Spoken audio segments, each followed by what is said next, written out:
Farmer field schools were introduced in Ecuador in 1989 by means of collaboration among the Global IPM Facility, the International Potato Center, and Ecuador's INIAP.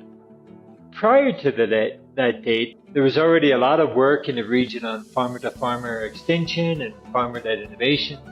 And from the start, we appreciated that field schools prioritize local empowerment, organization, and social change through helping rural families tackle technical problems. We introduced field schools to deepen learning, especially in basic biology and ecosystem processes. At first, we applied field schools to help Andean potato farmers decrease dependence on highly toxic and harmful pesticides.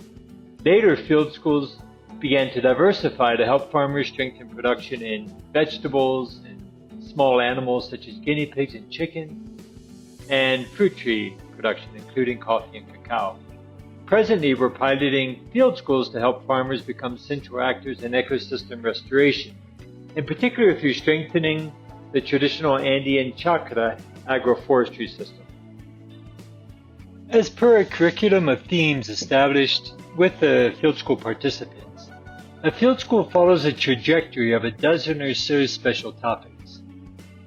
This involves additional discovery learning activities such as building anaerobic fermentation and aerobic composting to learn about food sources, the nature of microbial reproduction, and the production of extracts that can manipulate certain populations for different purposes.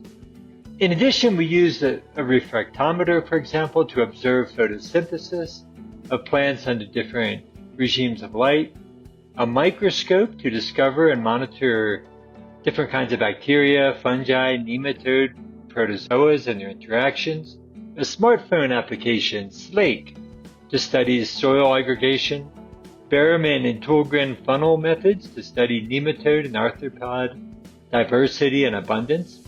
We conduct bioassays with participants in pots to test their ideas, for example, in comparing dead and living soils, seed treatments, mycorrhizae inoculations, fertilization regimes.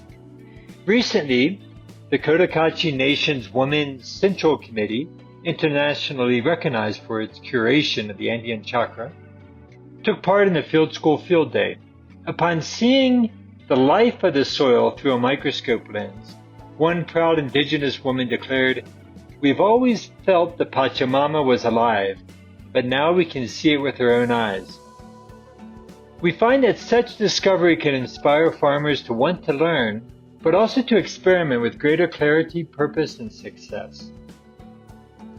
Presently, we are working with a network of some 150 pioneering farmers to push the frontiers of regenerative agriculture in the Andes, building on the traditions of the chakra, permaculture, syntropic agriculture, agroecology, and other like-minded traditions.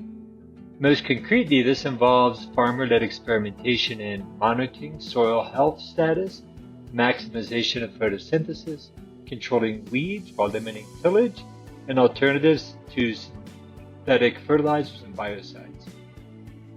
This work is supported by a dozen undergraduates from public universities to improve the scientific rigor of research design, data collection, and analysis of findings. Field school participants would like to create an innovation fund where the graduates of field schools could help to define and finance students to scientifically backstop further farmer-led experimentation.